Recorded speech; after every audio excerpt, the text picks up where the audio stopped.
함께 받도록 하겠습니다. 데살로니가전서 5장 16절부터 18절 말씀입니다. 항상 기뻐하라, 쉬지 말고 기도하라, 범사에 감사하라. 이것이 그리스도 예수 안에서 너희를 향하신 하나님의 뜻이니라.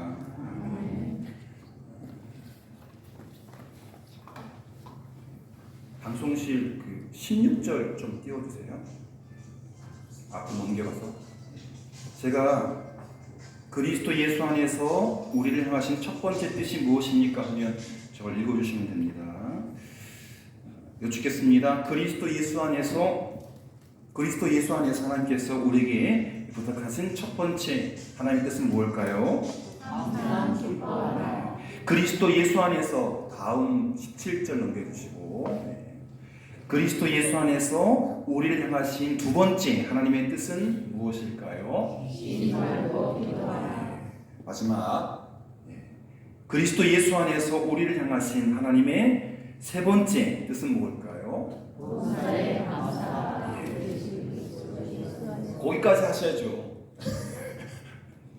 참, 거기까지 범사에 감사하라까지만 하시면 되죠. 제가 이후 거는 질문이니까. 굉장히 어려운 설교입니다. 지난주에도 그렇고 이번 주에도 그렇고. 이제 여러분 진짜 그런 마음이 있으시면 오른손 번쩍 드세요. 연습해 보시면 다 오른손 들어보세요. 유라인 선생 굉장히 팔이 아픈가 봐요. 내리시고 천천히 드시면 안 돼요. 빨리 드셔야 돼요. 자, 오른손 드세요. 아우, 우리 김대희 원장님 빨리 올려주세요. 감사합니다. 하율이도 오른손 들어요. 네, 하율이 어디 갔어? 네, 한이 저기 있구나. 네. 달려 있어가지고 손 내리세요. 아주 어려운 질문입니다. 생각해 보면 그럴 수도 있거든요. 자, 진짜 중요한 질문인데 잘 들으시고 본인이 그렇다 하시면 오른손 드시면 돼요. 또 못 드시는 분도 창피할 필요는 없어요. 항상 기뻐하시는 분은 손을 들어주세요. 설계하지 말아야겠네요.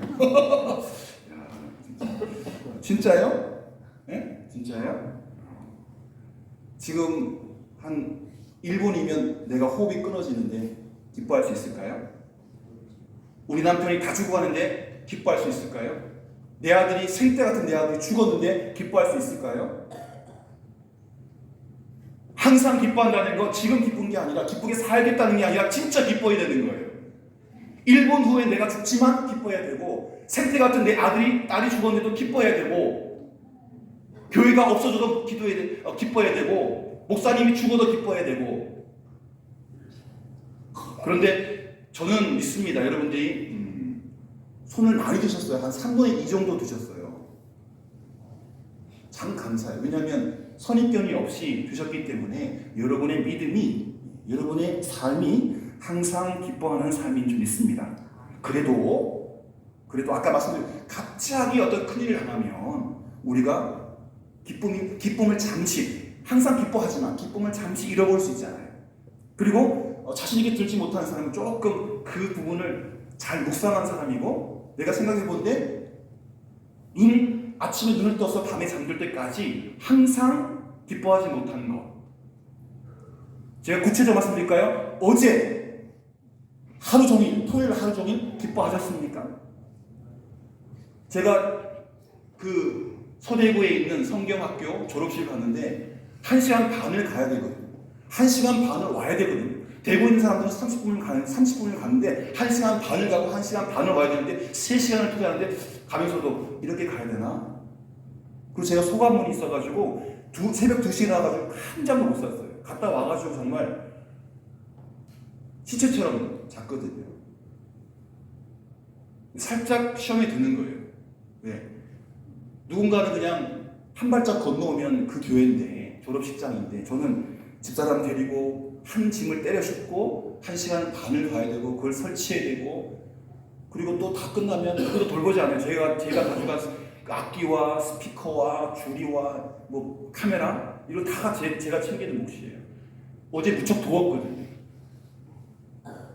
기계적으로 일을 해야 되지 않아서 그 순간은 기쁘지 않았어요. 그 순간. 여러분, 좋은 환경 속에서 누구나 기뻐할 수 있죠. 지금 빵빵 터지고 우리 아들이 결혼하고 우리 딸이 시험에 합격하고 손주를 보고 좋은 환경 속에서 기쁨의 환경 속에서는 누구나 기뻐할 수 있습니다. 그렇지만 기뻐할 수 없을 때 그런 환경이 아닐 때 큰 아픔, 큰 상처, 큰 충격을 받았을 때 기뻐하는 것은 매우 힘듭니다. 목사라 하죠. 띄워주실래요? 자, 청권사님, 한글이니까 인생은 고해, 다 읽으셔야죠. 고해다. 뭘까요? 고통의 바다, 뭐가요? 인생. 당신의 인생이? 아니요. 아니요. 일반적인 인생이 고해라는 거예요. 고통의 바다라는 거예요. 처음부터 끝까지는 아니지만, 그죠? 우리 장모님도 뭐 매일 배를 타고 하시는데 매일 어떻게 잔잔합니까? 바다가 풍랑이 일 때도 있고 주의보가 떨어질 때도 있고 태풍이 불어가지고 정말 바다가 그냥 다 뒤집어지는 때도 있잖아요. 그런데 우리의 인생이 주로 고해예요. 고통의 바다예요. 잠시 잠깐 고통을 당하는데 이게 긴 것처럼, 이게 어마어마한 것처럼 인생이 그렇게 상처를 받아요. 인생살이가 고통의 바다를 항해하는 것 같다는 것입니다. 순풍에 돛단 것처럼 쉽게 풀려갈 때가 있어요. 그러나 아픔이 찾아오고 고통이 찾아오면 계속해서 고통의 한가운데 있는 것처럼, 헤어날 수 없는 바다에 빠져 있는 것처럼 느낄 때가 있다는 것입니다. 그렇죠? 여러분, 사실은 기쁜 일보다 그냥 아무것도 없는 일, 심심한 일, 그냥 시간을 보내는데 아무 생각 없이 무상무용으로 그런 시간도 많고요. 고통스러운 일이 오히려 기쁜 일보다는 많이 있습니다. 여러분, 나이가 들면 들수록 기쁨이 많아질까요? 슬픔이 많아질까요? 괴로운 일이 많아질까요? 괴로운 일이 많아집니다. 저 때면 뭐요? 학교 보내야 되죠? 학교 보내면 취업시켜야 되죠? 취업시키면 시집 보내야 되죠? 시집 보내면 손주들 안고 오죠? 끝이 없어요. 자식 키우는 것도. 50보다는 60, 60보다는 70. 그 삶에 고통이나 힘겨움이나 아픔이 더 밀려옵니다. 기쁜 일은 잠깐, 그리고 몇 가지 안 되고 고통스러운 일이 더 많아서 어찌 보면 지금 노환으로 여기저기 아프시고 쑤시고 하시는 분들은 눈 깨는 순간 기쁘지 않고 오늘도 이렇게 살아가야 되나? 이렇게 아파 죽겠는데 그런 분도 계시잖아요. 여러분, 생활비가 아직 한 달이 안 됐는데 똑 떨어졌어요. 학비 낼 돈이 없을 때, 어디가 심각하게 많이 아플 때, 아픈데도 누구 한 사람 찾아오는 사람이 없고 위로하는 사람이 없을 때, 병원 갈 돈이 없을 때, 누가 나를 무지무지 힘들게 할 때, 이럴 때 기뻐한다는 것은 정말 힘든 일입니다. 제가 잠깐 이야기할 텐데 여러분 같이 기도해 주세요. 저와 학부 4년, 신대원 3년을 같이 공부한 형님이 있습니다. 동기인데 나이가 많아요. 전북 고창에 있는데 잘 사세요. 오늘 전화가 왔어요. 신영아, 내가 기도부터 한다. 우리 딸 하경이 알지? 결혼했는데 지금 루푸스병 때문에 죽겠다. 야, 루푸스병은 우리 몸에 있는 그 항체들이 스스로 죽이는 거예요. 그래가지고 간을 망치고 신장을 망치고 처음에는 뭣도 모르고 머리에 다 빠졌는데 스트레스 받아서 직접 때려쳤거든요. 그래도 그게 진행이 돼가지고 서울대병원에서 치료받고 있는데 스테로이드를 투입해가지고 저기 기우리처럼 신생아 엄마 뱃속에서 태어난 정도로 되돌려야 돼요. 난치병이고 약이 없어요. 신영아 기도해다오. 눈물이 콱 나는 거예요. 하루 이틀 기도하다가 형님, 하경이 사진 좀 보내주세요. 봤더니 너무 이뻐요. 내 딸 같아요. 하나님께서 고쳐주실 줄 믿습니다. 약이 없죠. 그런데 하나님이 약인 것입니다. 지금 치료를 잘 받고 있고 모든 수치가 좋아진다라고. 그러나 긴장의 끈을 놓칠 수 없죠. 사실은 힘든 병이기 때문에. 여러분, 목사 딸도요, 이렇게 갑자기 찾아온 일들 때문에, 목사 가정도 그 아픈 딸 때문에 항상 기뻐하기가 쉽지 않습니다.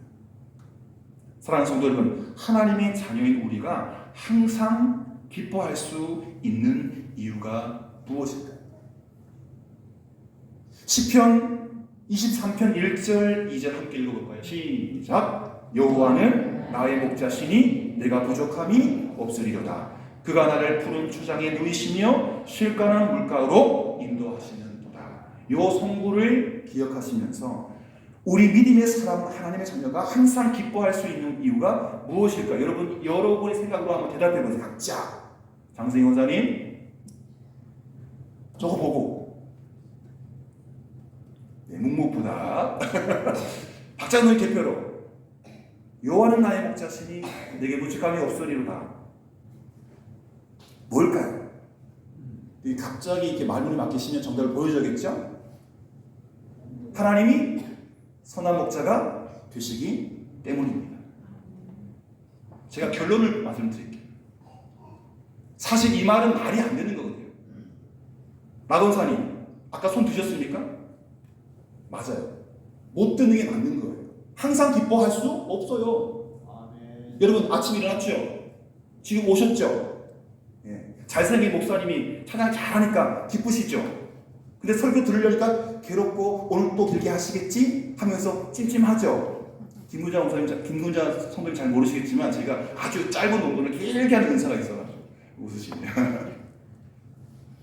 여러분 잘 생각해보세요. 눈 뜨고 밥 먹고 교회에 오셔서 어느 순간에 기쁘셨나? 어느 순간에 기쁘셨나? 그런데 정말 저는 다 모르지만 눈 뜨면서부터 할렐루야, 오늘 주일이네, 교회 가는 날이네, 예. 김금자 성도님 만나는 날이네, 목사님 찬양 듣는 날이네, 말씀 듣는 날이네, 박장로님 앞에서 기도하는 거 듣는 날이네 하면서 정말 한순간 한순간 기쁘게 하신 분도 계시겠지만 아무 생각 없이 오늘 또 교회 가야 돼? 집에서 좀 편히 쉴 수 없나? 잘 생각해보면 기쁨의 순간들이 그리 많지 않아요. 길지 않고 항상 기뻐하지 않아요. 솔직하게 말씀드리면 저도 그렇고 여러분도 그렇고. 오늘 PPT 안 켜졌죠? 어제 영향이 많습니다. 오늘 새벽에 딱 쳤는데 찬송가 반주가 빵! 막 저도 놀래고, 어제 스피커를 떼다 왔는데 이게 뭐가 엉클어져가지고 저도 깜짝 놀랐어요. 다시 조정하고 조금 불편한 상황이었는데 어제 그 일 여파 때문에 제 몸 컨디션이 지금 말이 안 됩니다. 계속해서 지금 이번 주 목요일 날까지 성경 공부하는 게 끝나야 조금 제 페이스로 돌아갈 것 같아요. 기도 좀 부탁을 드리겠습니다.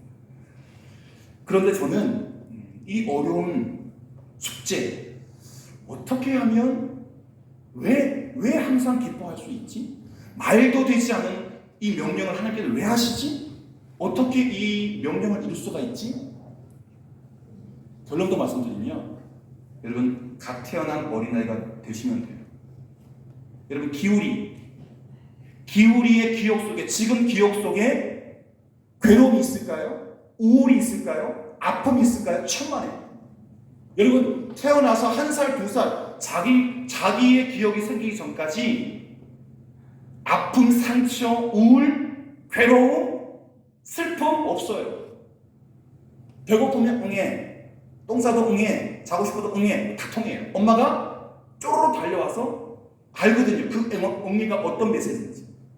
기저귀 갈아주고, 밥 먹여주고, 재워주고, 놀아주고. 저는 저 선한 목자라는 것보다는 하나님이 나의 정말 그런 아버지는 없어요. 제가 아이들을 키울 때 갓 첫애가 태어났습니다.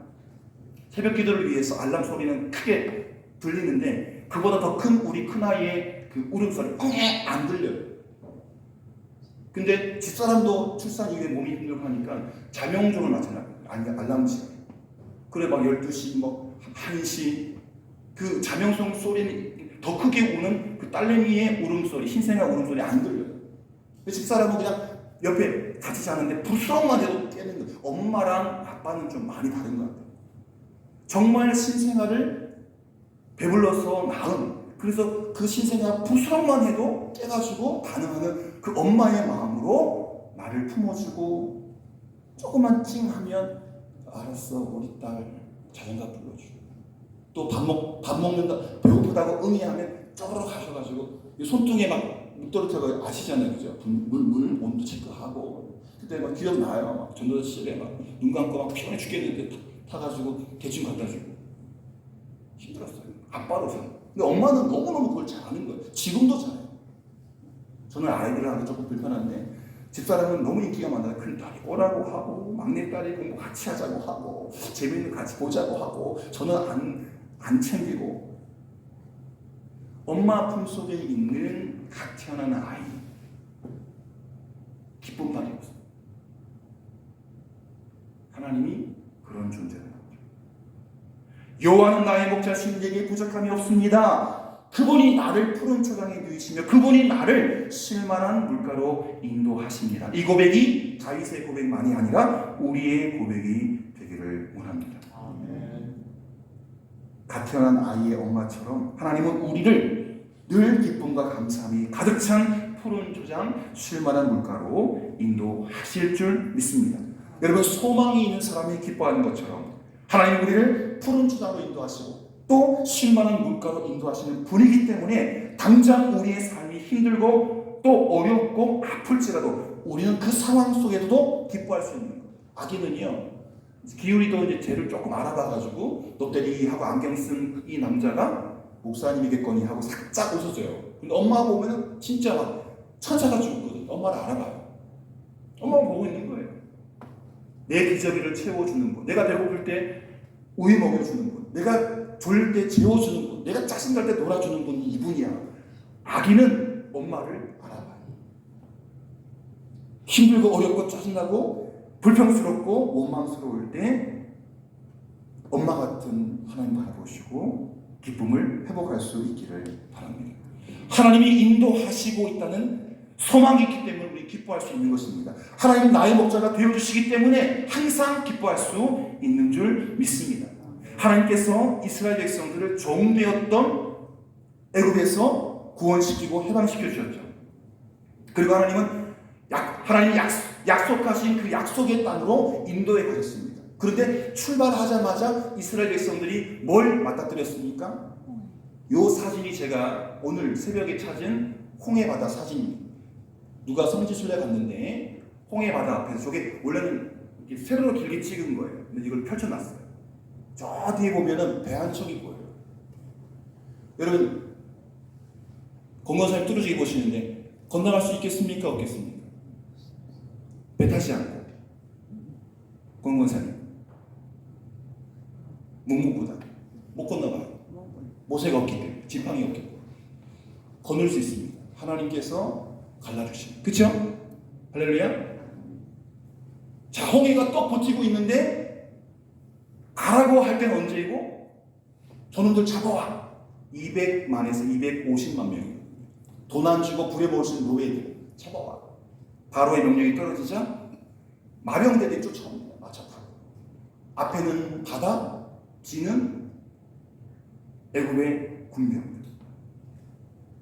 여러분, 저기에 배가 몇 척이 있으면 200만 명이 배 타고 건너갈 수 있을까요? 다 건너갈 수 있을까요? 뒤에 쫓아오는 군대가 있는데 못 도망가요. 배 타고는 못 가요. 10분이 겨우 다 죽은 거예요. 이스라엘 백성들 저 홍해 바다에서 첫 두려움을 느꼈습니다. 이스라엘 백성들 불안했습니다. 초조했습니다. 말발굽 소리가 들리는 것 같거든요. 그리고 적 파도 소리가 더 크게 들리는 거예요. 이스라엘 백성은 앞으로 갈 수도 없고 뒤로 갈 수도 없는, 그거를 네 글자로 뭐라 그래요? 진퇴양난. 애굽 군대에 칼을 줬든지 애굽에 다시 끌려가 종이 되든지 그 방법밖에 없다라고 생각을 했을 것입니다. 그러나 하나님은 그때 이스라엘 백성 앞에 홍해를 갈라주셨습니다. 제가 찾은 그림 가운데 그래도 모세의 지팡이가 작게 그려져 있는 거, 그림 찾은 거예요. 모세가 연 거 아니에요. 하나님이 어마어마한 바람을 불어제껴 가지고 바다 길도 다 말리게 했어요. 드라이. 열풍이 불면 왜 젖은 거 다 마르잖아요. 신비롭지 않습니까? 저 가운데 우리가 있었다면, 공원사님, 저 그림 기억하세요. 여러분, 저 그림 기억하세요.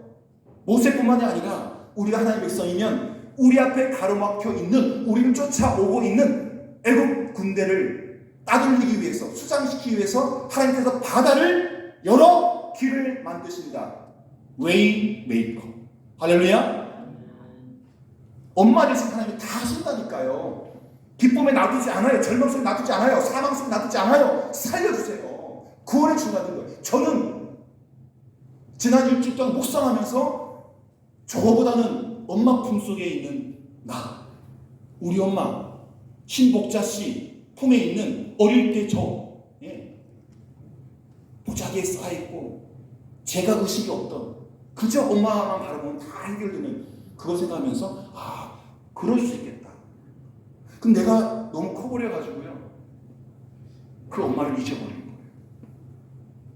다 공급해 주셨던 그 엄마 걱정해요, 괴로워해요, 아파해요. 그리고 기쁨이 점점 나이가 들수록 사라져요. 기쁨을 굳이 찾아야 돼요. 돋보기 필요해요. 현미경 필요해요. 하나님은 이스라엘 백성들에게 저렇게 꽉 막혀있는 태평양 같은 홍해를 가르셔서 이스라엘 백성들의 목자이심을 확실히 보여주셨습니다. 다시 한번 시편 23편 1절과 2절 여러분만 읽어주세요. 시작! 여호와는 나의 목자시니 내게 부족함이 없으리로다.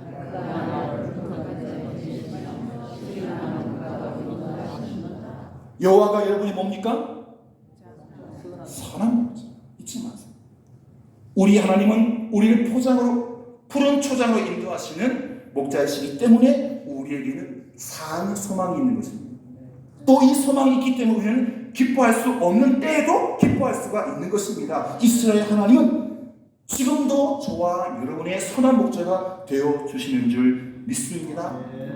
오전에는 푸른 초장, 오후에는 쉴만한 물가, 밤에도 초장, 낮에도 물가, 언제든지 부족함이 없는 그곳으로 하나님은 인도하시는 줄 믿습니다. 불가능하다고 생각되는 환경의 여건 속에서도 길을 내시고 우리 앞에서 우리를 인도하시는 선한 목자가 되십니다. 같은 본문을 공부했던 그 어떤 목사님이 저한테 그랬어요. 하나님이 나한테 이 말씀을 통해서 뭘 이야기하냐? 목사야, 아무개 목사야, 나로 안 되겠니? 나로 안 되겠니? 나만 있으면 다 있는 거 아니야? 왜 다른 것 찾아? 없다고 왜 슬퍼해? 없다고 왜 괴로워해? 내가 있으면 다 있는 것 아니야? 그걸 자꾸 말씀하십니다. 그렇지 않습니까? 하나님이 뭘 만드셨습니까? 온 우주 만물을 다 만드셨죠. 그 가운데 조금 빛나는 게 다이아몬드고, 노랗게 빛나는 건 황금이고, 하나님께서 만드신 가운데 황금, 다이아몬드, 그게 중요한 게 아니라 그 만드신 분이 우리 아버지시며 다 내 거 아닙니까? 내가 하나님의 아들이고 하나님의 딸이니까. 하나님 목자가 되셔서 친히 인도해 주시면 우리의 앞길을 가로막는 홍해 같은 장애물도 길이 생길 수가 있지요. 하나님 목자 되셔서 인도하시면 바다 같은 장애물이 우리 길을 막아도 그 장애물이 도리어 목적지에 더 빨리 도달하게 하는 지름길을 틔워주는 것입니다. 그렇습니다. 하나님 목자가 되시면 장애물도 우리를 가로막지 못합니다. 환경의 장애물, 여건의 장애물, 나를 힘들게 하는 사람도 우리의 길을, 나의 길을 막아설 수가 없습니다. 선한 목자 되신 그분이 다 길을 내주시고, 나를 가로막는 원수들은 저 막대기로, 이놈 우리 양이야, 내가 사랑하는 목사야, 비켜. 주님께서 친히 길을 내주시고 관계를 열어주시는 것입니다. 하나님 이렇게 모든 환경을 뛰어넘어서 우리를 인도하시는 목자이신 줄 믿습니다. 그렇기 때문에 우리는 어떤 환경 속에서도 기뻐할 수 있는 것입니다. 하나님이 우리 인생을 인도하시기 때문에 항상 기뻐할 수 있는 줄 믿습니다. 여러분 상상하십시오. 정말 인자하고 사랑이 많은 엄마 품속에 안겨있는 아무 생각 없는 오늘 태어난 어린아이. 그게 접니다. 그게 여러분. 하나님 우리 미동에도 반응하십니다. 응에 이응을 하려고 하면 배고프지. 울려고 하면 졸립지. 하려고 하면 심심하지. 놀아주시고 먹여주시고 재워주시고 기저귀 바꿔주시고 말씀 들려주시고 찬양해주시고 그 하나님을 느끼고 그 품을 기억하시기를 바랍니다. 그러면 또 하나 우리가 항상 기뻐할 수 있는 이유, 시간이 많이 갔네요. 두 번째, 하나님 시작. 하나님이 모든 것을 합력해서 선이 되게 하시기 때문입니다. 로마서 8장 28절입니다. 우리가 알거니와 하나님을 사랑하는 자, 곧 그 뜻대로 부르심을 입은 자들에게는 모든 것이 합력하여 선을 이룬다. 간략하게 말씀드릴 겁니다. 요한복음 2장에 보면 가나 혼인 잔치의 이야기가 있습니다. 그런데 아직 예수님이 능력을 발휘할 때가 아니에요. 그런데 그 잔치 자리에 뭐가 떨어졌어요? 포도주가 일찍 떨어졌어요. 근데 엄마는 좀 알아요. 마리아가 예수님이 뭔가 하실 수 있겠다. 왜? 하나님의 아들이시니. 부탁을 합니다. 예수님, 포도주 떨어졌는데 뭔가 좀 해주세요. 뭐라고 합니까? 저게 이제 그 옛날 성화인데 저것도 세로가 긴 그림인데 아마 16세기 유럽풍 같아요. 원래는 저런 모습이 아니었을 텐데 자기 시대의 모습으로 그린 것 같은데 예수님이 앉아있고 성모 마리아 앉아있고 뒤에 보시면 다 좀 지워져 있는데 뒤에 보면 그래서 잔치 자리를 그린 거예요. 예수님께서 하인들에게 뭘 부탁하십니까? 돌 항아리 6개 물을 가득 채워라. 가득 채우죠? 갖다 주어라. 어떻게 됐습니까? 물이 뭐가 됐습니까? 포도주죠. 저기 항아리 보이시죠? 세 보시면 정확하게 6개입니다. 저렇게 작지 않습니다. 주인은 손님들이 기뻐하는 모습을 보면서 기뻐했을 것입니다. 혼인잔치가 은혜스럽게 잘 진행되는 것을 보고 기뻐했습니다. 예수님이 계시는 곳에는 항상 기쁨이 있습니다. 문제가 변해서 뭐가 되고 복이 되고 축복이 되는 줄 믿습니다. 예수님은 모든 것을 합력하여 선이 되게 하시는 하나님 그분이시기 때문입니다. 예수님은 우리와 함께 하시는 임마누엘 하나님이십니다. 마태복음 1장 23절입니다. 그 이름은 임마누엘이라 하리라 하셨으니 이를 보내 간즉 읽어주십시오. 하나님이 우리와 함께 계시다 함이라. 이걸 네 글자로 임마누엘. 할렐루야. 모든 것을 합력하여 선이 되게 하시는 임마누엘 하나님이 우리와 함께 하시기 때문에 우리는 기뻐할 수 있는 것입니다. 사모님 앞으로 나와주시고. 그렇다면 결론입니다. 우리가 항상 기뻐할 수 있는 세 번째 이유, 시작. 하나님이 우리를 기뻐하시기 때문입니다. 내가 낳은 자식 안 기뻐하는 사람이 어디 있습니까? 근데 손지가 더 정말 막 말도 안 되게 사랑스럽다면서요. 저도 한번 손주를 알아보고 싶어요. 제가 자꾸 기우리한테 기웃기거는 게 그런 것 같아요. 제가 손주 아는 나이인데 딸들이 결혼하지 않아가지고 제가 손주 보고 싶어가지고. 내가 낳은 아들, 딸도 귀엽고 사랑스러운데 손주들은 어마어마하지 않습니까? 하나님이 우리를 손주보다 더 사랑하고 기뻐하신다는 것입니다. 스바냐 3장 17절입니다. 그가 너로 말미암아 기쁨을 이기지 못하시며 너를 잠잠히 사랑하시며 너로 말미암아 즐거이 부르며 기뻐하시리라. 하나님이 누구 때문에? 나 때문에. 누구 때문에? 여러분 때문에 기뻐하신다고요. 우리가 기뻐하는 것은 바로 하나님께서 나를 기뻐하시기 때문에. 참된 기쁨이 어디서 오는 걸까요? 오늘 본문은 항상 기뻐하라 부탁하지 않고 있습니까? 항상 기뻐할 수 있는 기쁨, 그 기쁨은 어디서 오는 것일까요? 물질에서 옵니까? 환경에서 옵니까? 인간관계에서 옵니까? 아니요. 참된 기쁨은 하나님께로부터 오는 것입니다. 시편 16편 11절 말씀. 주께서 생명의 길을 내게 보이시니 주 앞에는 뭐가 있고? 충만한 기쁨이 있고 주의 오른쪽에 뭐가 있고? 영원한 즐거움이 있나요? 하나님 앞에 충만한 기쁨이 있습니다. 하나님 앞에 영원한 즐거움이 있습니다. 새 옷 사고 새 자동차 사고 좋은 음식 먹고 좋은 곳에 다녀오는 기쁨도 인생에 필요하지만 그런 기쁨은 며칠 가지 못합니다. 언제나 항상 기뻐할 수 있는 기쁨은 하나님과 나의 관계가 정립될 때입니다. 넘겨주세요. 하나님과의 사귐 속에, 하나님과의 관계 속에 포도나무 대신 그 주님 앞에 우리가 딱 붙어 있을 때에 항상 기뻐할 수 있는 기쁨이 저절로 공급되는 것입니다. 할렐루야. 엄마 품속에 안겨있는 아가죠. 하나님과 깊은 사귐이 있을 때 우리는 항상 기뻐할 수 있어요. 내 힘으로 하는 게 아니에요. 내 힘으로 하니까 그 기쁨이 잠시인 거예요. 하나님과의 깊은 사귐이 있을 때 기쁨의 근원 되시는 하나님의 기쁨이 우리에게 흘러 들어오는 것을 믿으시길 바랍니다. 저와 여러분이 하나님과 깊이 사귐을 가질 때 항상 기뻐하는 삶. Rejoice all the way. 아까 우리가 고백했던 그 빌립보서 4장 4절 말씀. 주 안에서 항상 기뻐하라. 바울은 감옥에서 옥 바깥에 있는 믿음의 사람들에게 기뻐하십시오. 기뻐하십시오. 나처럼 기뻐하십시오.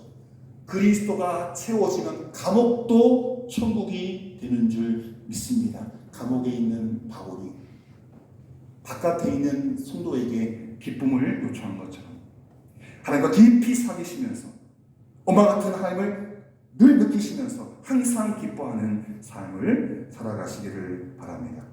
나 주님의 기쁨 되기 원합니다.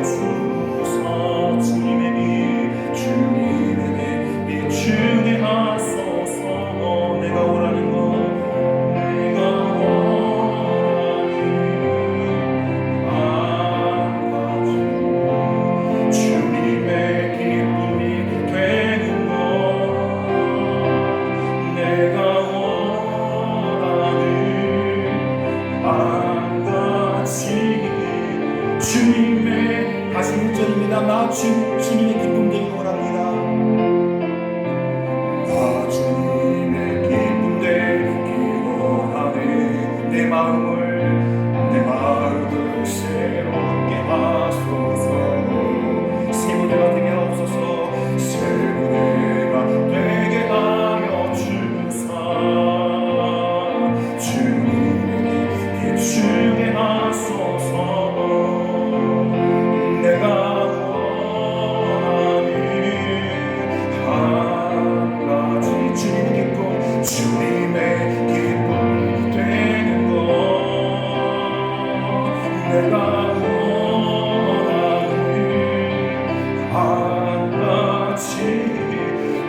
내가 원하는 것 한 가지 주님 기쁨에 되게 원합니다.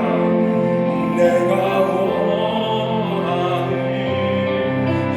한 가지 주님의 기쁨이 되는 것. 내가 원하는 한 가지 주님의 기쁨이. 이 시간 두 손 높이 다 들고 인사한번 기도하겠습니다. 소나 목자 되신 주님 때문에 항상 기뻐하는 하나님의 아들 딸들이 되겠습니다. 어머니 품속에 안겨있는 가태난 아이처럼 하나님께서 모든 것을 공급하여 주시니 쉴만한 물가에서 푸른 초장에서 하나님 때문에 기뻐하겠습니다. 아버지 슬퍼하지 않게 하여 주옵소서. 괴롭지 않게 하여 주시옵소서. 하나님의 기쁨을 충만히 누리는 아들 딸이 되게 하여 주옵소서. 항상 기뻐하는 사람이 되겠노라고 다짐하며 이 사람을 통해서 기도하겠습니다. 주여 아버지 하나님이여 주님의 기쁨 되기를 소원합니다. 아버지 항상 기뻐하라. 주님께서 아름다운 그리스도 예수 안에서 우리 향하신 하나님의 뜻을 말씀하셨사오나 아버지 우리가 살아가면서 항상 기뻐하지 못했습니다. 하루 24시간 아버지 하나님이여 어떻게 기뻐할 수가 있겠습니까? 잠시 기뻐할 수 있으나 아버지 아무 생각이 없는 그렇게 고통과 슬픔과 아픔이 때때로 찾아올 때에 아버지 항상 기쁨을 잃어버리고 허둥지둥하는 저를 발견되었습니다. 그러나 아버지 하나님이여, 하나님과 나의 관계가 어떤 관계인지 바라본다면 아버지 우리가 그 영원한 기쁨, 아버지 항상 변함없는 그 기쁨을 붙잡을 수 있사오니 하나님 품속에 안겨있는 어린아이 같은 나를 발견할 때에 아버지 엄마보다 더 나를 사랑하시고 나를 위해 주시는 그 하나님의 그 모든 공급하심과 이끄심과 보호하심과 사랑 속에서 항상 기뻐하는 그 비결을 아버지 하나님 기억하게 하시고 배우게 하시고 아버지 하나님 정말 천사처럼 하나님의 아들로 하나님의 딸로 아버지 세상 사람을 할 수 없는 온전한 기쁨과 충만한 기쁨의 사랑으로 우리를 채워주시옵소서. 아버지 우리 하나님의 기쁨 이것을 소망합니다. 하나님만을 기뻐하게 하시고 모든 것이 다 없다 할지라도 우리의 가슴 안에 우리의 마음 안에 우리의 심령 안에 주님이 있으면 다 있음을 기뻐하는 사람 되게 하여 주옵소서. 내가 원하는 하루같이 주님의 기쁨이 되는 것 내가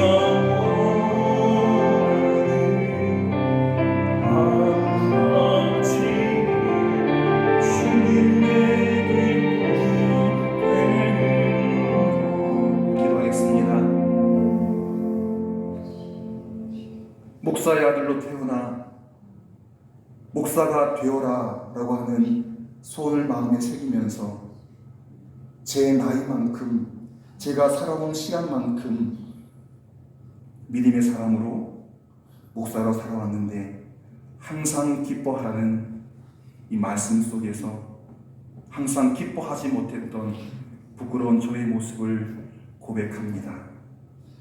이것을 어떻게 설교해야 되지? 나도 기뻐하지 못하는데 어떻게 성도님께 항상 기뻐해 달라고 부탁할 수 있지?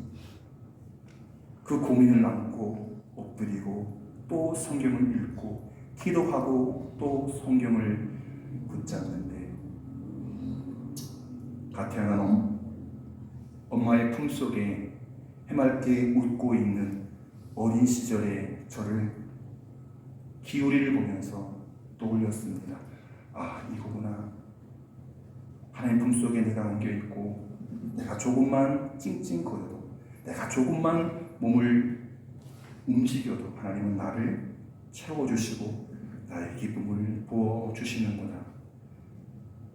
내가 하려고 하면 항상 기뻐할 수 없습니다. 그러나 우리가 하나님 앞에 마주 서 있으면 어떤 상황 속에서도 지금 당장 저희 아버지가 돌아가셔도 저희 어머니가 돌아가셔도 기뻐할 수 있는 그 참 기쁨을 하나님 속에서 하나님과의 관계 속에서 퍼올릴 수 있는 줄 믿습니다. 하나님 이 사랑의 원리, 기쁨의 원리를 깨닫게 해주시니 감사합니다. 우리 믿음의 사람들, 우리 성도님들 나이 때문에 아프고 괴롭고 자녀들 때문에 또 관계 때문에 믿음 때문에 힘들 때 하나님께서 내가 너의 전부야, 내가 너의 기쁨이야, 그것을 느끼고 함께 기뻐하고 함께 즐거워하고 늘 감상으로 행복을 살아가는 인생이 되게 하여 주옵소서. 예수님의 이름으로 기도드립니다. 아멘.